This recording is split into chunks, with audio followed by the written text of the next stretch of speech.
Mesdames et messieurs, bonsoir. Ce soir, nous avons un entretien avec le tout nouveau ministre de l'Urbanisme, du Logement et de l'Hygiène publique, M. Abdou Karim Fofana. Bonsoir et merci de nous recevoir. Bonsoir, c'est un plaisir de vous recevoir. Alors, vous faites partie du nouvel attelage gouvernemental, mais dites-nous, comment s'est passée la consultation? La consultation s'est faite de façon aussi simple. Moi-même, c'est la première fois qu'on me consulte dans un gouvernement, donc c'est un processus que je découvre.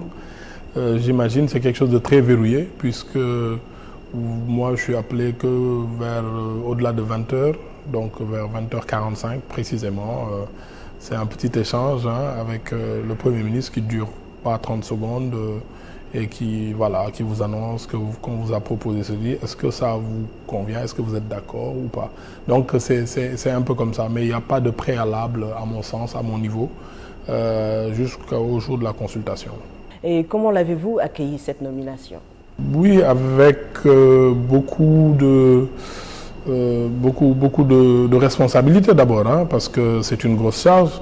Rien que le fait d'être membre du gouvernement, après avec des secteurs quand même assez complexes comme l'urbanisme, le logement, un grand défi de l'État du Sénégal, mais surtout l'hygiène publique qui est un sujet très en vogue, mais qui est un sujet aussi avec un retentissement économique, social et sanitaire. Les Sénégalais devraient peut-être mieux connaître le ministre de l'Urbanisme que vous êtes. Quel est votre parcours professionnel? Quel est votre profil? J'ai fait mes études primaires au collège de la Cathédrale. J'ai fait mon BFM au collège moderne Jean de La Fontaine avant de faire mon bac au lycée technique de commerce Maurice Delafosse, où j'ai fait le bac G2. Après, je me suis envolé en France pour faire des études de droit. Et je suis revenu au Sénégal, j'ai commencé des activités dans le conseil juridique, ma première expérience professionnelle en droit privé. Et puis après, je me suis réinscrit en sciences de gestion, administration des entreprises et des administrations dans une école de commerce où j'ai eu mon master. Et c'était pour mieux connaître le milieu de l'entreprise, mieux connaître aussi ce qu'on appelle les marchés. Parce que l'économie, ce sont les échanges entre agents économiques, entre les entreprises. Donc, quand on est dans un secteur comme le conseil juridique, il faut bien appréhender ce que c'est que l'entreprise, ce que c'est que le secteur privé. Avec une expérience aussi dans la communication, j'ai été dans une agence de communication pendant un moment, après avoir fait aussi une formation en marketing et communication. Alors jusqu'à votre nomination, vous étiez directeur général de l'agence de gestion du patrimoine bâti de l'État. Quel est votre bilan à la tête de cette agence, vos réalisations, peut-être vos regrets? Je suis venu au patrimoine bâti comme chef de division chargé des projets. On appelait ça investigation et perspective. C'était la recherche du patrimoine perdu, entre guillemets, mais aussi la structuration des futurs projets qui sont en train d'être mis en œuvre. D'abord, les sphères ministérielles de Diamniadio où nous nous trouvons. Vous savez, le hasard fait bien les choses. Vous en êtes le constructeur et aujourd'hui, vous occupez ces bureaux-là, comme me le disait un des promoteurs. Et puis, il y a d'autres projets comme les sphères administratives régionales. Construire dans chaque région du Sénégal une cité administrative qui peut permettre à l'administration de regrouper sur un site, faire des économies sur les engagements locatifs, mais surtout permettre à l'administration d'être plus efficace. Vous savez, quand vous regroupez vos services, les décisions ne prennent pas trop de temps. Entre le moment où vous prenez les décisions et le moment où elles sont exécutées, il y a moins de temps. Donc, c'est permettre à l'administration d'être plus efficace. Nous allons en venir à votre département, le département ministériel que vous dirigez. Vous avez déjà de nombreux chantiers qui vous attendent. Le logement, d'abord. Avec cette ambition du président de la République de réaliser 100 000 logements sur 5 ans, mais faudrait-il que ces logements soient accessibles aux Sénégalais moyens? Oui, c'est ça l'objectif du président de la République, c'est de donner des logements accessibles au plus grand nombre. Parce que des logements de luxe, des logements moyen gamme, ça se fait. Ces logements sont construits tous les jours et sont achetés par des Sénégalais. Mais aujourd'hui, faire en sorte que le Sénégalais, peut-être qui n'est pas un salarié avec ce qu'on appelle un contrat à durée indéterminée, puisse être propriétaire de son logement sur une durée acceptable. Tous les Sénégalais n'ont pas la possibilité de donner un apport conséquent pour acheter leur logement. Je prends juste un exemple. Vous avez un chauffeur de taxi, ce qu'on appelle communément chez nous un taximan, qui verse tous les jours, c'est peut-être sa marge entre les dépenses, les intrants qu'il met dans son taxi et son revenu global. il peut faire un versement de 10 000 à 15 000 francs. On prend le chiffre de 15 000 francs. 15 000 francs, vous l'étalez sur 30 jours, ça fait 450 000. Donc cette personne n'a pas un contrat à durée indéterminée, mais cette personne a un revenu régulier de 450 000 francs.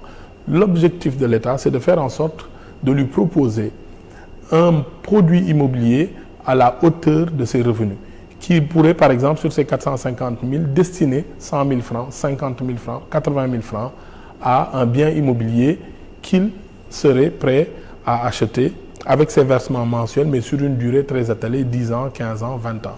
Parce que dans les pays développés, dans les pays organisés, l'acquisition du logement se fait par les loyers que nous payons. Mais dans nos pays, nous payons des loyers et en même temps nous épargnons pour devenir propriétaires quelquefois à la fin de notre vie professionnelle, à l'âge de la retraite. L'objectif du président de la République, et sa directive est claire, c'est de faire en sorte que chaque Sénégalais, avec le montant de son loyer, puisse devenir propriétaire sur la longueur du logement qu'il occupe. Nous avons un secteur privé très dynamique, nous avons une administration qui est habituée à préparer ce genre de programme. Il faut s'écouter. Il faut faire en sorte que le secteur privé nous dise quel est son point de vue sur ce sujet, que l'administration nous fasse des propositions. Donc il y a d'abord une phase d'écoute. Moi je dis souvent que pour gérer un projet ou un problème, il faut 3 choses. 3D. C'est un peu la méthode des 3D. Déglu, diso, jëf. D'abord écouter, échanger et puis après procéder à l'action.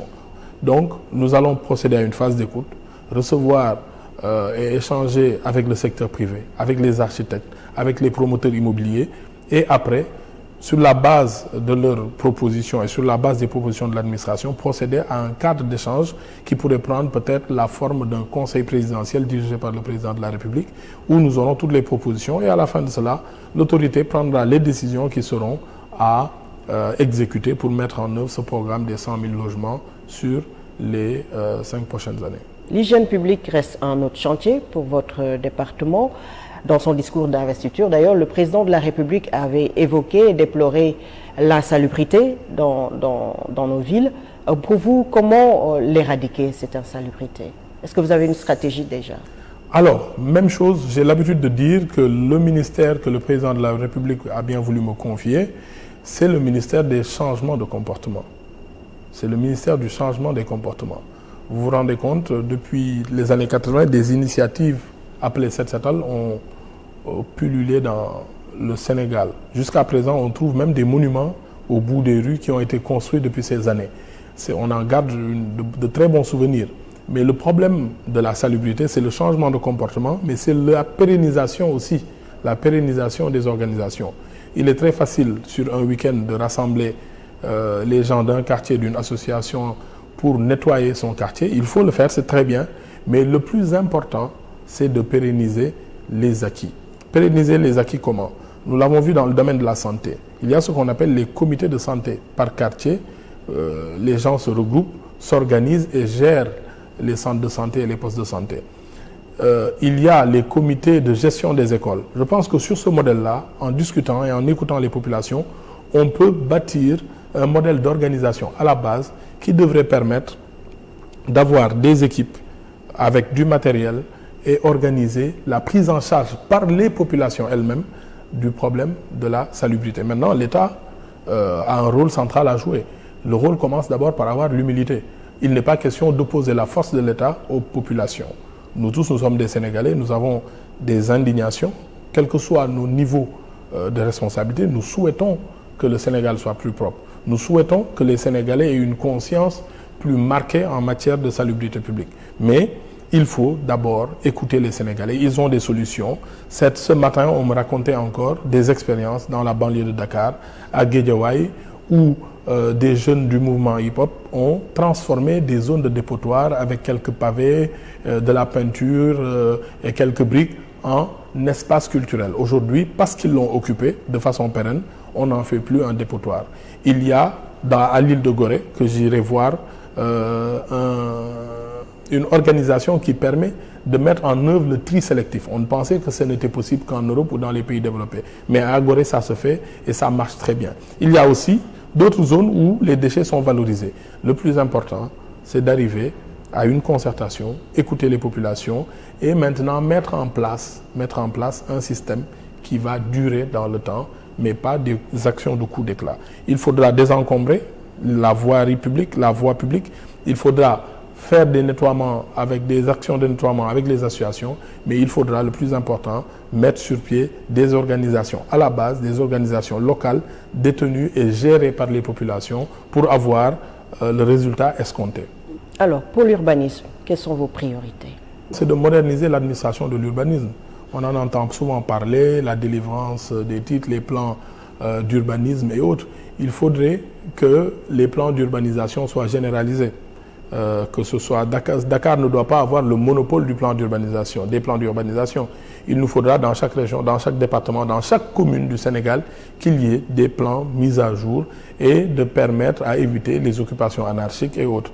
Donc c'est cette mise à jour et il faudra aussi, comme me l'ont souligné ce matin les services, qu'il y ait beaucoup plus de personnel qualifié dans ces services-là. On me dit par exemple qu'il n'y a que 2 architectes dans toute l'administration sénégalaise. Il nous faut davantage d'architectes. Peut-être que l'administration n'est pas assez attractive pour recevoir des architectes, mais il faudra voir de quelle façon nous pouvons faire en sorte au moins qu'il y en ait 1 ou 2 par région pour suivre les projets.